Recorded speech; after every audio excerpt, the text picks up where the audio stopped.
everyone. Today we will be seeing the current affairs from October 18, 2022. So the first news is about Kaila Satyarthi and his child marriage for India. So Kaila Satyarthi is a Nobel Peace Laureate and a child rights activist. He has launched a nationwide campaign called Child Marriage Free India. From the words, you can understand Free India of child marriages. So the aim of this is to reduce the child marriages by 10%. Now the child marriages are around 23%. He want to reduce it to 10%.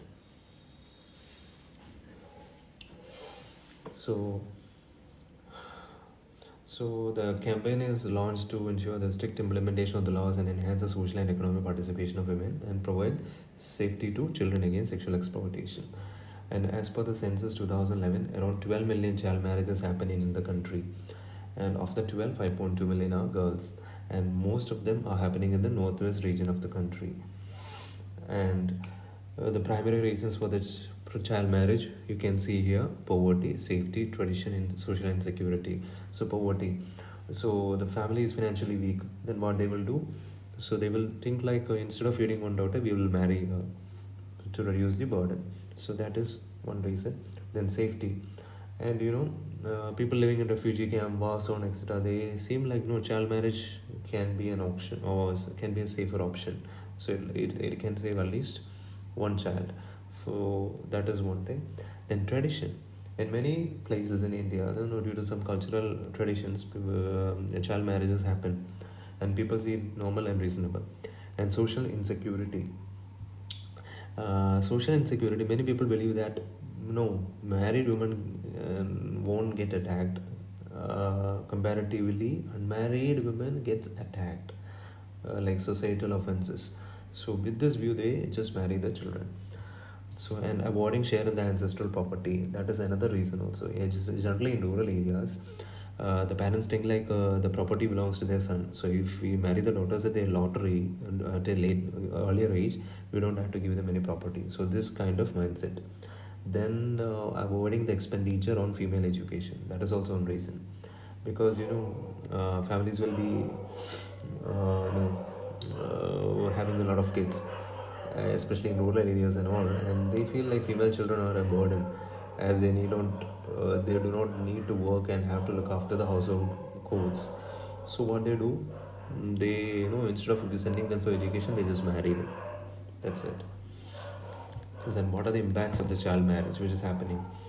So human rights violation, it is violating the rights and dignity of the child.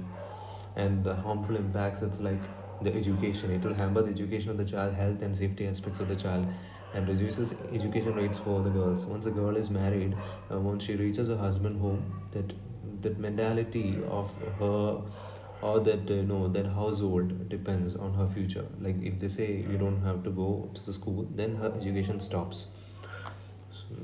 So that is one thing. And traps families in a cycle of poverty. And child marriage, short term, it will see like financially good, but no, in the long term, it's like a financial trap for this poor families. And contributes to high fertility rates. Children who get married at a very they get married at a very less age, such as younger brides. So they don't have the decision making power or anything. So they will face a lot of inequality, and they don't have much idea about many of the things, and there is a kind of stigma, and that this is also I have mentioned in the one desire for male child. So until and unless she is giving birth to a male child, no, she no, they will be they are forced to conceive as many times. So this is also one thing. Then inability to plan or manage families due to their age, that is one factor. So these are the main things. Then if you go for the against to the laws which are against child marriage in India, you can say the Child Marriage Restraint Act of 1929. It's also known as the Sharda Act. It is to restrain the practice of child marriage. Actually, its main goal was to eliminate the evils placed on young girls who could not handle the stress of married life and avoid that. So this Sharda Act or the Child Marriage Restraint Act of 1929 defined the male child is one who is less than 21 years and the female child is one who is less than 18 years. And the next is the Prohibition of Child Marriage Act of 2006. And through this legislation, child marriage became, uh, you know, it is a prohibitable thing. That is, and it will define who is a child. It says like the marriageable age for a man is 21 years and marriageable age for girls it should be 18 years. It is telling. Then next is Hindu Marriage Act of 1956. In Hindu Marriage Act, there Muslim personal law is also there. You can see in Hindu Marriage Act, they say like if a girl can get the marriage annulled only if she wants to get married before attaining the age of 15 years, and she challenges the marriage before turning 18. So 15 to 18 is a crucial time for the girl. So that is the problem. Then Muslim personal law. There is no bar to child marriage, it says. So there is something, the couple after marriage has an option of poverty, in which they can repudiate the marriage after attaining the age of poverty. That is there in the Muslim personal law. So way forward, what are the solutions? So increasing the age, like from 18 to 21, marriageable age of girls to be increased. That one, and role of religious leaders, and these people know they should be against child marriage. Then only the social evil can be eliminated. Then it is a part of SDG goal, and it's a priority, and has been given priority also. Then support system for girls, the support system from home, school, and every place they should get a support like for education and to find a job. All these things should be given the main priority. Like that, girls should be instilled a confidence at different levels, even from household, home, and even at job places. So that is the support system for girls. Then there should be community networks to strengthen and establish, the partnership between teachers, elders, governance officials, women, youth groups, etc. That jointly works towards ending the early marriage. Then strengthening the role of the judicial system, particularly the police, judges, and prosecutors, through training on enforcement of the law against child early marriage. So that's it. Then the next is about the East Asia Summit. India participated in the sixth East Asia Summit Education Ministers meeting held in Hanoi, Vietnam. So East Asia Summit is important. So we should have a look into the history of that. So the concept was first promoted in 1991 by the Malaysian Prime Minister bin Mohammed. Bin Mohammed was the first to promote this in 1991. He told about this, and it actually materialized in 2005. That is in Kuala Lumpur. And the main aim of this was strategic dialogue promoting peace, stability, and economic prosperity in East Asia. So if every organization you take, these things can be written. Then the members of this are all the 10 SE nations. Then other than that, India is there, definitely India is there, China is there, then Russia is there, United States are there, Australia is there, New Zealand is there, and Japan and South Korea are also there.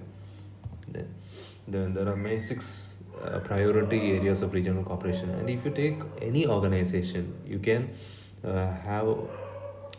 you will be seeing these will be the priority areas in most of the organizations, like environment, energy, education, finance, health, then disaster management, then connectivity, like that. So that's it. Then the relation between India and East Asian Summit. So 2005, when it was launched, India was one of the founding member, and since then all the summits were attended by the prime ministers. No prime minister has ever missed a summit till now. That shows its importance. So the main thing which happened with India is in 2009 Bangkok East Asia Summit, which happened in Bangkok, India, unveiled in India's Indo-Pacific Oceans Initiative. It is related with maritime domain. So this is about maritime domain. So maritime security, all these things will come under India's Indo-Pacific Oceans Initiative. So this is one thing which happened by India, and then India is greatly putting educational cooperation with EAS countries. So in the part of education and maritime security, India is having a good role in EAS. So when we talk about education, we will go into a little more detail about the general education sector and the challenges faced by it in India. So one is high dropout rates. A lot of reasons are there: poverty, lack of toilets, long distance to school, child marriages, just we have already discussed, then patriarchal mindset, and cultural factors. So these are some of the reasons for high dropout rates in schools. You can think. Then poor governance and lack of responsibility. Many schools don't have proper infrastructure, no proper toilets, no proper teachers also.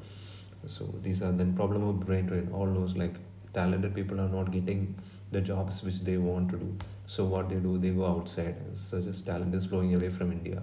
So that's called brain drain. Then mass illiteracy. Even though many campaigns are being happening or have happened, the illiterate rate, the 25% of the population is still illiterate, and that is something great in number, and this population are usually left socially and digitally. They are excluded also. Then higher education is expensive and it is not affordable to many of the people. So that is also a factor. So these are the main challenges faced by the education sector. So what India has done till now, the National Education Policy 2020. So it is actually, there was a National Education Policy 1986. India recently replaced it with the National Education Policy 2020. So India had three education policies so far: 1968, 1986, and 2020. And this is the latest. This replaced all this, and this is the latest. And this policy. We will make a separate video on this, and it is aligned with the Sustainable Development Goals 2030, SDG 2030. Then next is PM Sri scheme. So under the scheme, around more than 14,500 schools will be developed in India, across India, with all components of new education policy as exemplar schools. So this is what PM scheme, and these schools will offer mentorship to other schools in the vicinity also. Then other e-learning platforms. There are many e-learning platforms which are coming up, and PM eVidya is the one which supports or which promotes all these kinds of this online platforms like Disha, Swayam MOOCs, platform virtual labs, etc. So what are the solutions you can say? Like we should give more importance to the primary and secondary education of a child, and to the from that is the first thing. And secondly, the infrastructure of the school and the teachers training. The proper and qualified teacher should be there for the students. Then education should be available to, that is affordable for all the people. And national education policy, as per that, students are free to choose their own interest and language. So these are some of the things, solutions, or the way forward. Then there are provisions in the constitution with regard to education. That is Article 21A. It was introduced by 86 constitutional amendment. It says like any child between the age of 6 to 14 years, it should get the fundamental or elementary education. And Article 45, it is a directive principle. So it says like below 6 years, a child should get education as well as early childhood care. That is what it says. Then Right to Free and Compulsory Education Act 2009. So this was passed to implement Article 21A, which we have already told. So, and one more is there in fundamental duties. The last duty, the 11th duty is like, it should be the duty of the parents to educate the child, like that. So we will move to the next topic, the China's wolf warrior diplomacy. So it is actually wolf warrior. There is one more term called as major country diplomacy of China, and actually major country. That major country means it calls for a more active role for China on the world stage, particularly with regards to the international order, ideological competition with the West, and greater responsibility for global affairs. So they want to picturize China in a greater way. That is the major country diplomacy. And World War warrior diplomacy is a part of this major country diplomacy. So what it is like, you know, during the reign of President Jinping, what happened is the Chinese diplomats, there is a shift in the way of their behavior or the way they handle diplomatic issues. So that term, during that behavior or the way they handle it, that came to be called as wolf warrior diplomacy during the COVID times. So what does the term mean? The term is actually, it is a kind of, it's a movie. It's a Chinese action film, World Wolf Warrior. The story is like, some Chinese patriots are there. They will fight. They are fighting against the Western powers. So inspiring that, they have given the name. It's an unofficial name. This name has been given. So this we have already discussed. So, and other reasons for the emergence of this world barrier is, in China wants to overtake Japan, because Japan is above China in terms of GDP. That is one reason, which the world is saying. And many people in China believe like the Western media is floating China in a bad way, especially even after the COVID and all. So they want to give a good picture of China. They want to tell the China story, and that is what. And what is the response by the world to this world barrier diplomacy? So, due to this behavior, the diplomats are behaving in that kind of manner. You can say that kind of diplomatic way. It came as a backslash against China, and specific diplomats such as Australia calls for an independent probe into the coronavirus origin. So it led to that, and some negative effects on bilateral relationship with other countries due to this. And even in response to this, Taiwan is an administrative province under China. Actually, it is an independent country, but China has a lot of influence on this. It was earlier under China. So, yeah, China is trying to get an influence over Taiwan. China is always trying. So, in response, Taiwan has launched cat barrier diplomacy. It focuses on the soft power aspects of Taiwan's advanced economy, democracy, and using Chinese aggression to highlight the differences between their two political systems. They are telling like Taiwan is like this, China is like this. So Taiwan is telling, using, what is the difference between Taiwan's diplomacy and China's diplomacy. For this, Taiwan has launched cat barrier diplomacy. So I think that's it regarding that. Then digital banking units. So during the last budget, the finance minister told like it's the 75th year of independence. We will be opening 75 digital banking units across 75 districts in the nation. So that is implemented. So that is a digital banking unit. So it's a joint initiative of RBI, then Indian Banks Association, and participating banks. Participating banks means 11 public sector, 12 private sector, one small finance bank. So the main thing with digital banking unit is it will enable those who do not have ICT infrastructure to access banking services digitally, or those who are not tech savvy to adopt digital banking. Suppose a farmer in a remote village. So he is not a tech savvy, he is not a technically sound person. So he will be able to do the digital banking. Somebody will be there to help him or assist him for the digital banking. So this is the main aim of the program. So, and government wants to provide maximum services with the minimum infrastructure and without any paperwork. So that is it. So it includes all the services which happens in a normal bank. It includes like savings bank account, ATM cards, everything, taxes, paying bills, etc. So, and even government is also facilitating onboarding to government credit link schemes through Jan Samarth portal and end-to-end digital processing of small ticket MSME or retail loans. So the products and services will be offered to customers in two modes: self-service mode and digital assistance mode.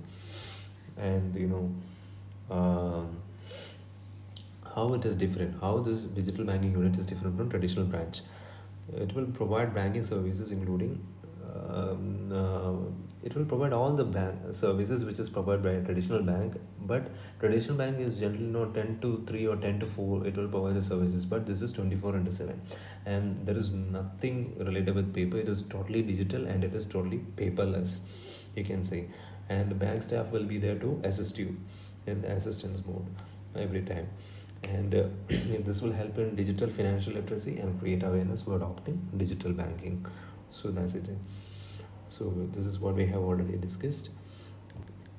And the steps taken by the government towards digital banking till now. So uh, with every post office, government has introduced a bank, postal bank. So they have opened a lot of postal banks, then Jan bank accounts, then UPI, just like Google Pay, Phone Pay. It's an innovation in India, you can say. Then Rupee cards are India's own, just like Mastercard and Visa. India has launched its own series, the Rupee cards. Then direct benefit transfer (DBT), which will reduce corruption because money is going directly to the beneficiary's account. Then digital currency, then GEM portal, for purchasing for government organizations and other small scale industries and all. So this is very helpful for them. So way forward is like empowering the citizens, and covering maximum 99%, or we can say uh, covering majority of the population. That is, and the global institutions like a World Bank and IMF have already acknowledged India, have praised India for the new technologies India is adopting, uh, and self-reliant, to make India self-reliant, your digital economy. So that is the main things. Then draft Indian telecommunications bill. Actually, this bill, no, it needs a detailed explanation because it is concerning about a lot of things, like you can say OTT, dilution of trice power, then information interception, spectrum as alignment, criminal internet-based apps. So all these things, surveillance, all these things are coming under. So we will make a separate video on that. And this is about an exercise, Prasthan. Prasthan, remember the name of the exercise? It is happening in the Eastern Naval Command, whose headquarters is at Vishakhapatnam. So it is conducted usually every 6 months, and you just have to remember that. It aims to integrate the efforts of all maritime stakeholders involved in offshore defense. This is an offshore exercise. Okay. Then India will be presiding the G20, and the government is planning to host 5 key meetings focusing on the culture track: Khajuraho, Bhubaneswar, Hampi, and Agra. So these places are in news: Khajuraho, Bhubaneswar, Hampi, and Agra. So there should be a question. There could be a question from any of this. So, and even from about G20 also. So we will also make a separate video on that. So just remember that this is happening in India, because more and more updates regarding this will be coming. Okay. Then this also, US-India Trade Policy Forum has been scheduled for November 8 in Washington DC. Okay, updates will be coming for this also because it's in November 8. And US-India relations, GS2, India-US relations, this is important. And Trade Policy Forum, and this is the organization in US which it is like the mediator for trade talks between the two countries. Then next is Emergency Credit Line Guarantee Scheme for the aviation sector. During the COVID pandemic, actually, this was released. It was introduced in ECLGS 1.0, 2.0, and now 3.0. It's like 1.0 is like, certain industries were there, and 2.0 more industries were added, and 3.0 or more industries like, hospitality, travel, and tourism, leisure sporting sectors were added. So what actually this is like, it's a emergency package scheme. You can have the emergency credit line guarantee scheme. It was launched as part of 20 lakh crore COVID-19 relief package called the Atmanirbhar Bharat Abhiyan. The scheme provided rupees 3 lakh collateral worth lakh 3 lakh crore worth of collateral free government guaranteed loans to micro, small and medium enterprises across India to mitigate the distress caused by the coronavirus induced lockdown. The loans guaranteed under this is 100% guarantee to lending institutions in respect to the credit facility extended by them under the scheme to eligible borrowers. So, so this is regarding that. I don't have to go into more details about it. Just have an idea of this. Then, um, attention deficit hyperactivity disorder. You know, from the name itself, attention deficit. There will be a deficit in attention, and it is relatable be with nervous system. There will be some relation with nervous system in that. So it is one of the most common neurodevelopmental disorders of childhood. First diagnosed in childhood and will often last into adulthood. It's just like children with this will be having trouble paying attention, controlling impulsive behaviors, and many adults often remain undiagnosed. And symptoms can cause difficulty at work, home, or relationships. So treatment, it is best treated with behavioral therapy and medication. For the medication, there is a medicine called Adderall. It is the brand name of the formulation. It consists of a combination of dextroamphetamine and amphetamine. So you don't have to remember, I guess, but just have an idea. Like this is the medicine used for treating this, and it is an FDA approved drug for the treatment of this thing, ADHD as well as narcolepsy. Narcolepsy is a sleep condition that causes daytime sleepiness. So that's it. And plant-based meat. So we are making meat from plants. This is what they try to mean by that. So it is also referred as meat alternative or fake meat. It is it with biomimics or replicates meat. It's because this thing it will look like meat, it will smell like meat, it will taste like meat, but it is actually made from plants. So what all things can be made, like eggs can be made, milk can be made, even seafood can be made, meat can be made. So that is it. And why this is in news, because various plant-based meat startups have come, like Shakahari, Beyond Meat and Uncrave. So plant-based meat startups. Okay.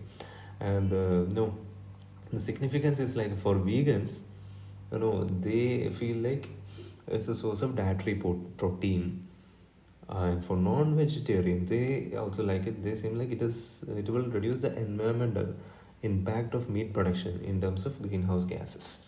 And the concerns against this are like they are not necessarily healthier like normal meat, because it is highly processed and contains sodium and use of preservatives also. Then next is Swachh Bharat Mission 2.0. So the main aim is make all cities garbage free by October 2026. So when the Swachh Bharat mission was launched, there were three main objectives. That is 100% open defecation free status, 100% scientific solid waste management status, and behavioral change through Jan Andolan by 2nd October 2019 in all statutory towns. So just remember about this, because these updates keep coming, so we will get more and more updates in the coming days also. Then Neelakurinji. Neelakurinji is a plant. It's a shrub. You can say it's a shrub that famously blooms once in every 12 years. So it will bloom only in every 12 years.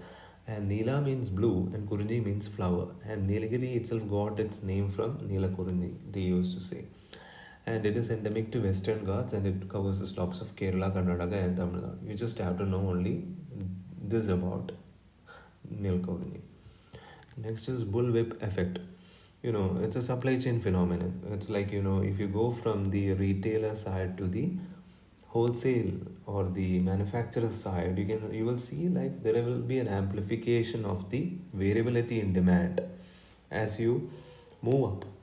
Like from the retailer to the manufacturer, if you are looking, there will be an amplification of the variability in demand, because the demand varies and it will be larger, you can see. So this describes how small fluctuations in demand at retail can cause larger fluctuations in demand at the wholesale or manufacturer level.